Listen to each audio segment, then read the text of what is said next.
Hello all. So I welcome you all to BPSC platform and Ranveer this side as you all know. So आज का हमारा topic of discussion है ratio and proportion. ठीक है, तो ये जो हमारा मैथ सीरीज है उसमें है रेशियो एंड प्रोपोर्शन का टॉपिक. सो इससे पहले हमने number system, quadratic equation, percentages ऐसे टॉपिक्स देख लिए हैं. ठीक है, अब next is ratio and proportion. तो इसको करने से पहले परसेंटेज की बेसिक जानकारी होनी बहुत ज़रूरी है, तो वो हमने कर लिया है. अब आगे बढ़ते हैं रेशियो एंड प्रोपोर्शन को. तो रेशियो होता क्या है? What is ratio? रेशियो एक तरह का मेथड है. You see the book is definition I have written. 1 minute. Okay, तो यहाँ पे let me select the colour for today. तो what is ratio and proportion? This is nothing but ratio is nothing but the method. एक तरह का तरीका है. It is a method of comparison by division. ठीक है, किसी भी चीज को डिवाइड करके उसका एक कंपैरिजन निकालते हैं दो क्वांटिटीज के बीच में. अच्छा, कंपैरिजन कभी भी दो क्वांटिटीज के बीच में निकलता है विथ सेम यूनिट, ये याद रखिएगा. आगे एग्जाम्पल से समझते हैं क्या. जैसे कि मैं कह रहा हूँ, एक एग्जाम्पल लेते हैं करंट अफेयर का, जैसे कि नंबर ऑफ कोविड केसेस अलग अलग कंट्रीज़ में. ठीक है, जैसे कि चलिए हम मान लेते हैं यूएसए में तकरीबन 65 लाख केसेस है. ठीक है, इंडिया में 45 लाख केसेस है. ठीक है, और भूटान में 260 केसेस ही है. ठीक है, अब अगर मुझे कहा जाए कि यूएसए और इंडिया का कंपैरिजन करने कोविड केसेस का, तो that will be easy for me, है ना. आई कैन से कि चलो भाई 65 लाख और 45 lakh, so the difference is around 20 lakh cases. So we can say that USA is 20 lakh cases ahead from India approximately. ठीक है, बट वहीं पे इफ आई गो और I am asked to compare Bhutan with India और may be Bhutan with USA, तब तो फिर बहुत दिक्कत हो जाएगी. उस केस में क्या करेंगे हम? What we will do? वहां पे काम आएगा रेशियो, क्योंकि जो दो क्वांटिटीज है उसके बीच का डिफरेंस बहुत ज़्यादा है. तो हम क्या करेंगे, जैसे सपोज भूटान और इंडिया के बीच में if we are comparing, so what I can do is I will write 45 upon 260. I can write this way. और इसको जब आप कैलकुलेट करते हैं तो the answer will be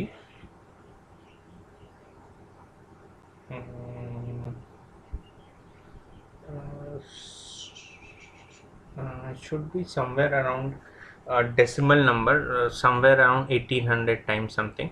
तो आप कह सकते हैं कि मे बी 2000 टाइम्स ग्रेटर है. ठीक है, ऐसा कह सकते हैं आप. तो ये कंपैरिजन का, जैसे अगर आप 65 लैक्स को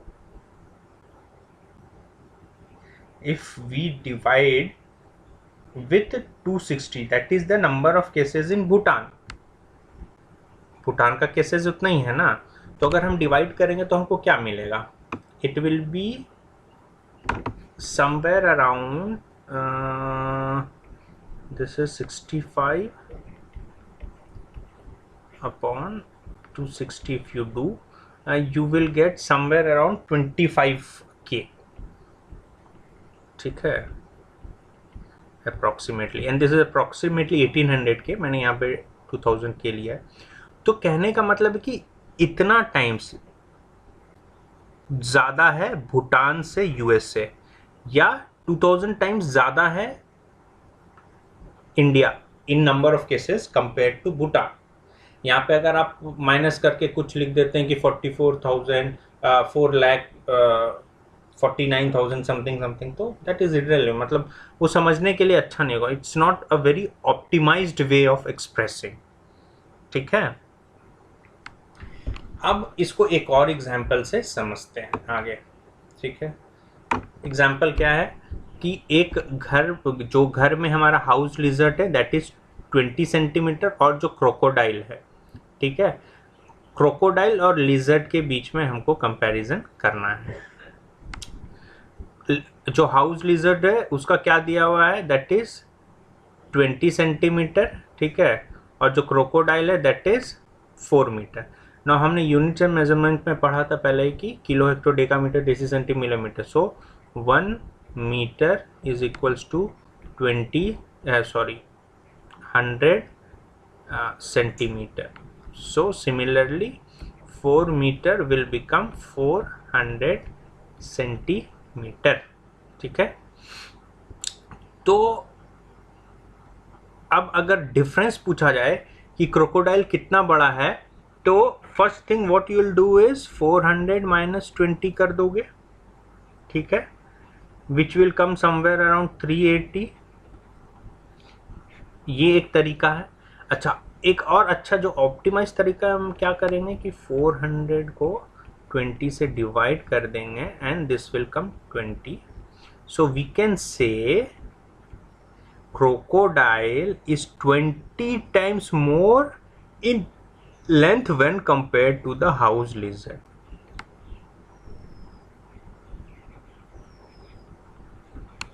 ठीक है, ये हम कह सकते हैं। तो ये होता है ratio.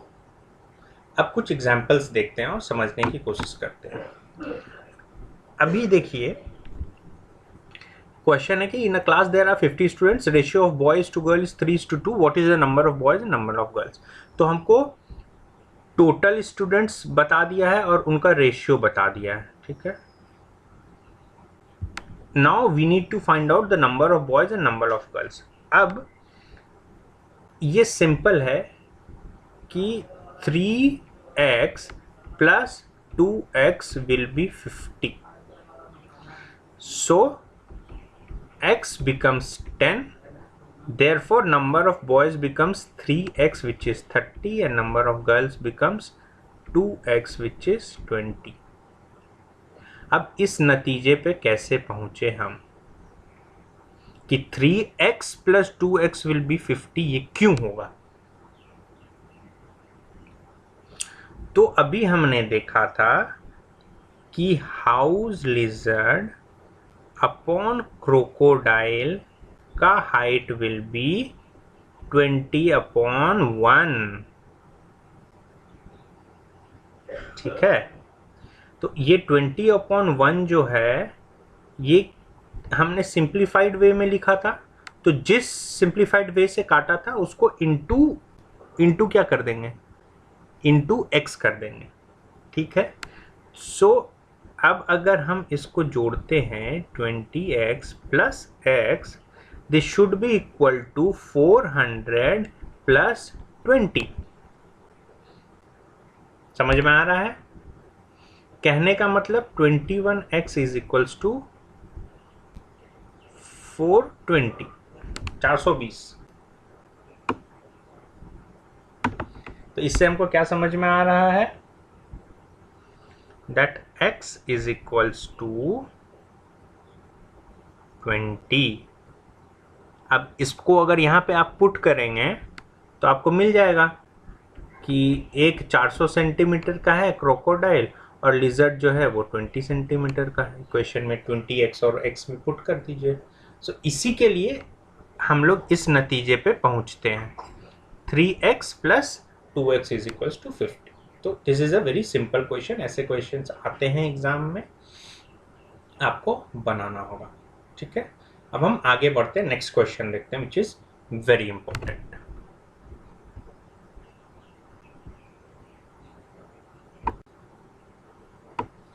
So the next question is कि 3 बंदे हैं, ABC invested 20 lakh rupees in a business in the ratio 7:2:1, ठीक है। इस रेशियो में स्पेंड किया है। टोटल प्रॉफिट 18% है, ठीक है। A 30% टैक्स देता है, B को 20% टैक्स देना पड़ता है अपने इनकम का, तो what is the net profit of A more than the net profit of B, percentage निकालना है। ठीक है, अब ये जो सवाल है ये ना तो पूरा पूरी रेशियो का सवाल है और ना ही पूरा पूरी परसेंटेज का, इसमें दोनों ही कंसेप्ट यूज होंगे। ठीक है, अब हमको जो पहली बात जानना है वो ये है कि हमको निकालना क्या है, नेट प्रॉफिट कितना ज़्यादा है उसका परसेंटेज निकालना है। ठीक है, तो हमको क्या क्या क्वांटिटी की ज़रूरत पड़ेगी, ए का नेट प्रॉफिट माइनस करेंगे बी के नेट प्रॉफिट से अपॉन, क्योंकि बी के कंपैरिजन में दिखाना इसी के लिए बी का net profit into 100। This is what my percentage concept says me. अच्छा, ए का नेट प्रॉफिट बी का नेट प्रॉफिट कैसे निकालेंगे, उससे पहले हमको निकालना होगा कि पूरा प्रॉफिट कितना है। अब ऊपर प्रॉब्लम स्टेटमेंट से हमको मालूम है कि 18% का प्रॉफिट हो रहा है, मतलब कि जो 20 लाख रुपए है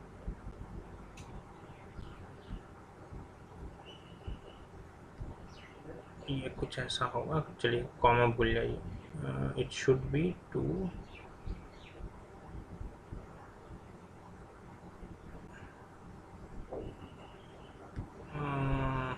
lakh, correct, now it is correct. So 20 lakh रुपए का 18%, ये जीरो नहीं होगा, 18/100 is my net profit. This will come around 36,000 that is 3,60,000। ये हमारा टोटल प्रॉफिट है। ये profit will be divided among A, B and C in the ratio of 7:2:1. Why? Because this is the ratio in which they have spent. इसी के लिए इसी ratio में बांटेंगे। अब अगर ये ए ज्यादा पैसे लगा रहा है तो कम प्रॉफिट तो नहीं लेगा ना, ऑब्वियसली जितना जिस हिसाब से पैसे लगा रहा है वैसे प्रॉफिट लेगा। करेक्ट, इज इट करेक्ट ना? ठीक है, अब ए का प्रॉफिट क्या हो जाएगा, ए का प्रॉफिट हो जाएगा total profit that is 36,000 into 7/10। 10 क्यों? क्योंकि 7 + 2 + 1 इज इक्वल्स टू 10 होगा, इंटू 7 करेंगे। समझ में आ रहा है? And this should be equal to 252,000। ठीक है,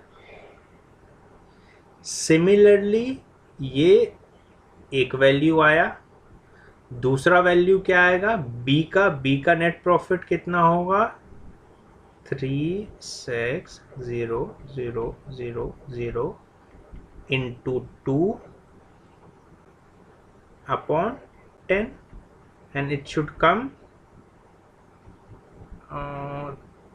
72,000। ठीक है, अब हमको ए का प्रॉफिट पता चला, बी का प्रॉफिट पता चला, ये नेट प्रॉफिट नहीं है। क्यों? क्योंकि इसमें से ए 30% टैक्स दे रहा है और बी इसमें से 20% टैक्स दे रहे हैं। ठीक है, बिकॉज तो अगर मान लीजिए ये 2,52,000 में से 30% टैक्स दे रहा है, नेट प्रॉफिट कितना होगा, 252,000 का 70%, क्योंकि 30% तो वो दे रहा है। तो अब परसेंटेज का मामला आ गया यहाँ पे, अब तक रेशियो चल रहा था। तो एग्जाम में ऐसे ही क्वेश्चन आते हैं, दिस इज अ PYQ। अब आप निकालिए इसमें नेट परसेंटेज कितना है। अब मैं कलर चेंज कर दे रहा हूँ ताकि आपको थोड़ा ध्यान दें। अब देखिए ये जो हमारा टर्म आया है 252,000, इसका 70% would be my as net profit. A का जो नेट प्रॉफिट है वो इतना होगा, and this will come somewhere around 1,76,400। ठीक है, इसको कैलकुलेट कर लीजिएगा। ये ए का नेट प्रॉफिट हो गया। सिमिलरली बी का नेट प्रॉफिट कितना होगा? 72,000 रुपए का 80% इंटू 80/100, क्योंकि बी जो है 20% टैक्स दे रहा है। So this will come around 57,600। ठीक है, अब हमको क्या निकालना है कि इन दोनों के डिफरेंस का परसेंटेज कितना है। तो अगर वो हम निकाल लेंगे तो मैंने ये देखिए यहाँ पे जो शुरू में मैंने जब प्रॉब्लम स्टेटमेंट पढ़ा तो वहाँ से मैंने ये निकाल लिया कि मुझे what all values I need to come to my answer. तो ये 2 वैल्यूज चाहिए था मुझे, जो कि मैंने निकाल लिया है। अब इस फॉर्मूला में सिंपल डाल देंगे ए का नेट प्रॉफिट माइनस बी का नेट प्रॉफिट अपॉन बी का net profit into 100, that will be my answer. So that should be 176400 minus 57600 upon 57600 into 100। इसको जब आप सॉल्व करेंगे तो इट विल कम अप्रोक्सीमेटली 206.25 और समथिंग इट शुड कम। ठीक है, इसको कैलकुलेट कर लीजिएगा, इतना आता है। ठीक है, now if we go and check कहाँ है ऑप्शन, क्या ऑप्शन ए है 206.25? नहीं है। बी है? नहीं है। सी है? नहीं है। डी है? नहीं है। तो I can say and come to the conclusion that option E is correct. NOTA means none of the above और more than one of the above. NOTA, ये मैंने शॉर्ट फॉर्म लिखा, आप समझ जाइएगा जहाँ पे भी आगे नोटा और मोटा लिखा हो। ठीक है, सो ऑप्शन इज ई। ये क्वेश्चन बहुत इंपॉर्टेंट था क्योंकि यहाँ पे डायरेक्टली किसी एक टॉपिक से क्वेश्चन नहीं आया था, और 90% क्वेश्चन आप समझ लीजिए ऐसे ही रहेंगे, 2 टॉपिक से या मल्टीपल टॉपिक से। ऑप्शंस जो देते हैं 5 ऑप्शंस कर दिया है, तो option E is very important, उसको भूलना नहीं है हमको। Always keep into consideration. More than one of the above भी बहुत बार ह्यूमैनिटी सब्जेक्ट्स में आपको ये ऑप्शन होगा, तो बहुत ध्यान से ऑप्शन टिक मार्क कीजिएगा। This is a very important question that we discuss today. ठीक है, और उसी तरह बहुत सारे और भी VYQs हैं जो आप बनाएंगे, एनसीईआरटी बुक बनाइएगा। अब प्रपोर्शन के बारे में आते हैं। प्रपोर्शन कुछ भी नहीं, जैसे 7:2:3 ऊपर वाले प्रॉब्लम में देखा हमने, उसी तरह अगर कोई 4 नंबर दिया हुआ है ABC, so they are said in proportion when A is to B is equals to C is to D। ठीक है, वही चीज यहाँ पे लिखा हुआ है मैंने। तो this is what proportion is, और कुछ नहीं है। So we can say the ABCD are proportionate, ऐसा हम कह सकते हैं। ठीक है, so that's all for today. Thank you so much and wish you all the very best for your exam. Thank you.